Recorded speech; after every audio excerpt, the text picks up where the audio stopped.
Bienvenue dans cette journée mondiale de l'art qui est sous le signe de l'artivisme, cette combinaison entre le fait d'être artiste et d'activiste. Avec nous, quelqu'un qui connaît bien le sujet, Fabrice Dondedieu. Merci beaucoup d'être avec nous.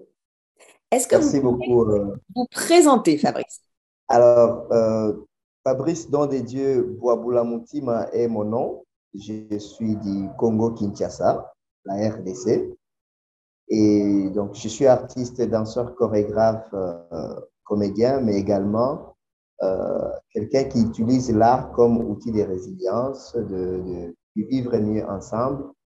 J'utilise l'art comme outil de dialogue interculturel et ce qu'on considère aujourd'hui comme thérapie. Et plus particulièrement, dans ce sens-là, j'utilise la danse. Et donc, avec mon travail, je suis basé à Kinshasa, je travaille avec des jeunes de la rue, je travaille avec des filles victimes de viols, et on entre aussi dans des zones difficiles où parfois l'art n'a pas accès parce que les gens ont vécu certains traumas. Et nous, grâce à l'art, on arrive à développer une réparation, si on peut dire comme ça, entre guillemets, de l'être pour que lui-même soit bien en son sein, pour qu'il puisse donner le meilleur de lui au monde. Alors, pour mieux comprendre votre art, on va montrer une vidéo que vous m'avez envoyée. Ouais. Justement, on va vous voir en train de performer. Merci beaucoup.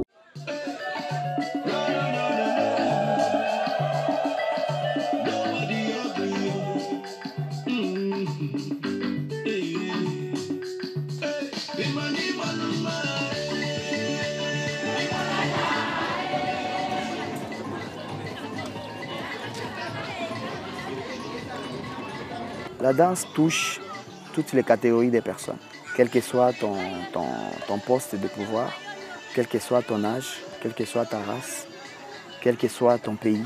C'est quelque chose qui peut construire un être humain.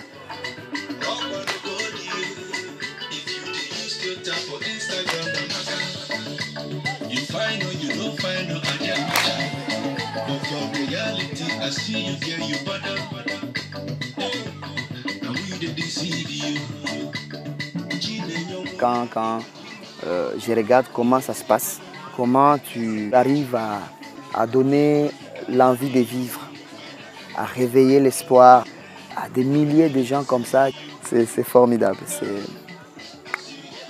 c'est incroyable, c'est inestimable.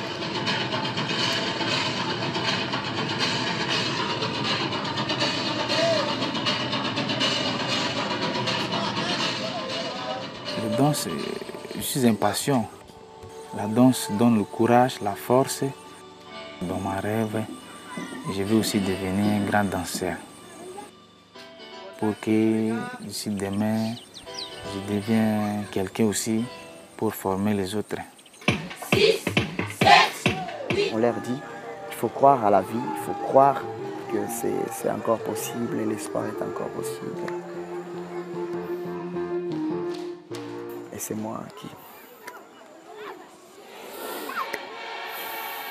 C'est fort.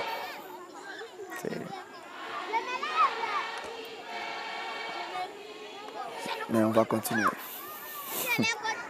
To be continuous.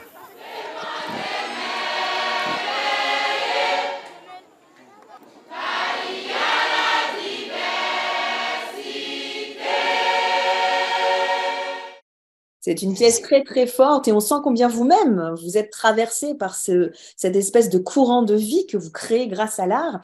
Alors dites-nous comment est-ce que ça se passe? Est-ce que on a vu que c'est l'UNHCR qui propose cette vidéo? Est-ce que vous êtes encadré donc par les Nations Unies à chaque fois que vous faites une masterclass? Comment ça se passe? L'avantage avec l'art, c'est que ça nous a permis vraiment de toucher l'humain dans son être profond.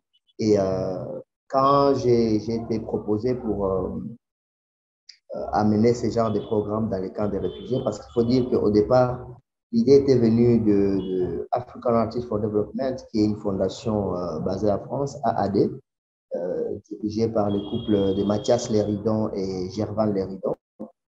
Quand j'ai été proposé pour amener ce programme, les amis du Haut Commissariat pour les réfugiés, donc l'UNHCR, beaucoup de leurs agents ne comprenaient pas l'importance de l'art dans les camps parce que pour eux, ils trouvent que la population a plus besoin de quoi manger, euh, de quoi s'habiller, de quoi, quand ils sont malades, avoir les traitements.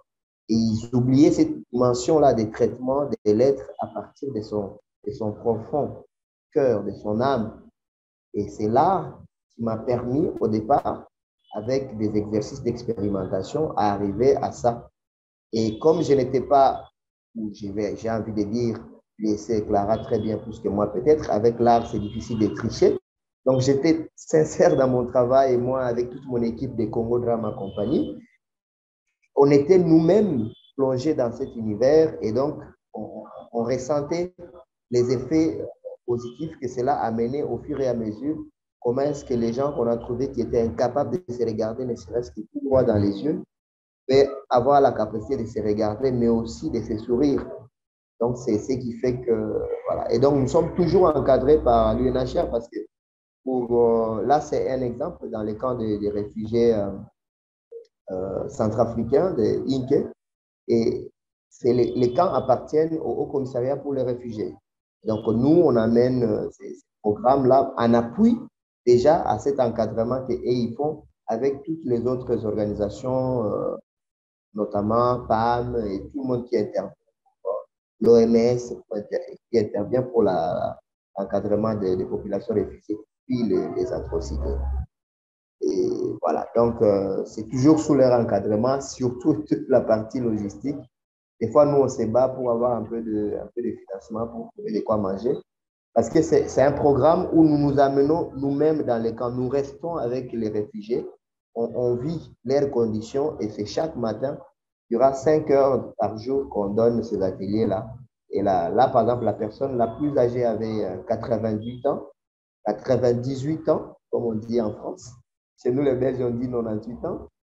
Et la jeune fille moins âgée, elle avait 7 ans.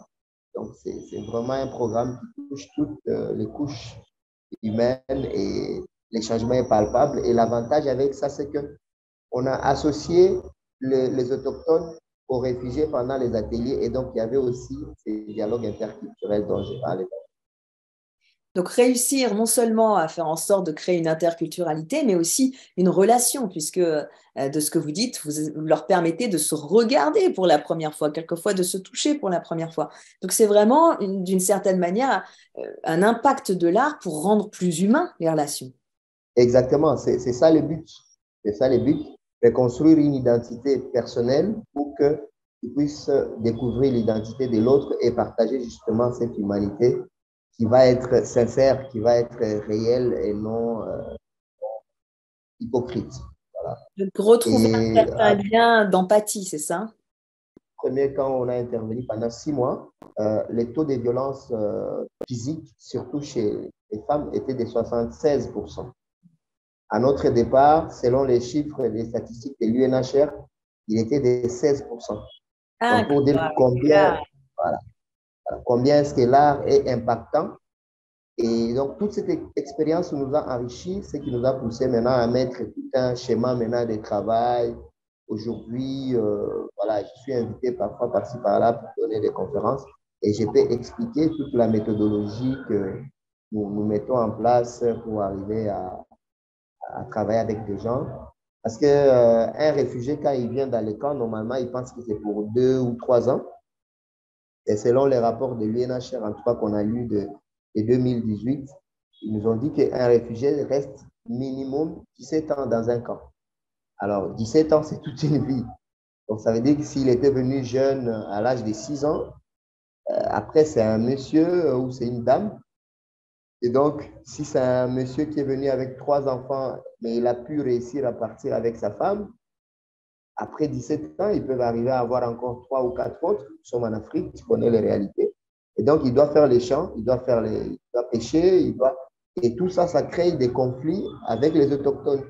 Dans ces deuxièmes camps de la vidéo que vous avez diffusée là, à notre départ, les réfugiés, à chaque fois qu'il y avait deuil dans les villages qui a donné les noms au camp, qui est à 5 km, mais il y avait presque la moitié du camp qui pouvait aller assister déjà à ces deuils. Et vice-versa, quand il y a deuil ou cas de maladie au camp, presque tous les villages sont au courant et les assistances venaient. Et ça nous a vraiment réconforté de voir que grâce à l'art, on a réussi à créer un climat plus humaniste que ce qui existait avant. Et ça nous donne la force de continuer. Bien que c'est très, très dur, c'est très, très lourd sur le plan psychologique. Voilà, la force de continuer, parce qu'au niveau mental, ça doit être terrible hein, en termes de souffrance. C'est lourd. C'est lourd, on a des témoignages graves et des fois, tu vois, moi, j'ai beaucoup plus utilisé la technique d'Auguste Boal avec les théâtres invisibles, les techniques et tout ça. Et donc, des fois, il y a des exercices que tu demandes comme ça, innocemment, mais tu ne sais pas que ça réveille une autre dimension sentimentale chez l'autre parce que la personne a vécu telle ou telle situation dans son pays, qui fait que lui demander tel exercice, par exemple, juste de fermer les yeux et de se laisser guider par l'autre qui te tient à la main et accepter que tu lui fasses confiance, c'est quasiment impossible. Donc, et ça, parfois, il y avait des discussions, tu ne sais pas pourquoi quelqu'un est très fâché et il fallait, voilà, au fur et à mesure, réaliser toutes ces situations, ces degrés d'atrocité que les gens ont vécu et commencer à s'adapter et même réadapter certains exercices que nous avons lus dans certains livres que nous pratiquons. Oui, c'est l'art thérapeute, c'est l'art psychologue presque, c'est un artiste qui a beaucoup de responsabilités vis-à-vis du vivant, vis-à-vis de la personne qu'il a en face. Qu'est-ce que vous auriez envie de dire à notre public d'aujourd'hui pour cette journée internationale de l'art? Alors, pour cette journée internationale de l'art, j'ai envie de lancer un appel au monde entier pour dire qu'il est temps de faire des projets artistiques à construction massive.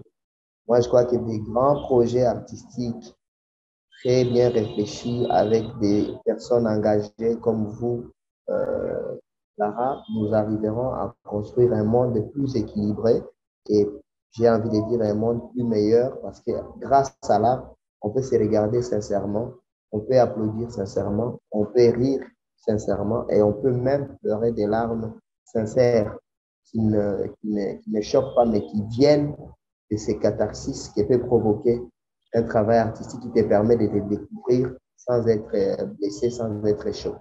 Donc, mon appel, c'est ça. Plus d'art et moins de guerre, moins d'armes, plus de spectacles, plus de tournées, plus de projets d'échanges comme ça. Et je crois que nous arriverons à quelque chose qui pourra aider ce monde à aller encore mieux. Donc, je disais que les réfugiés m'ont surnommé ambassadeur de l'espoir. Et donc, à travers cette journée mondiale des arts, j'ai dit espoir toujours, espoir toujours, espoir toujours. Très beau, espoir toujours. Et puis, on garde aussi en tête votre appel qui est important, un peu à l'art comme arme de construction massive. Donc, merci d'avoir témoigné pour cette journée internationale. Votre témoignage était très important. Merci, Fabrice.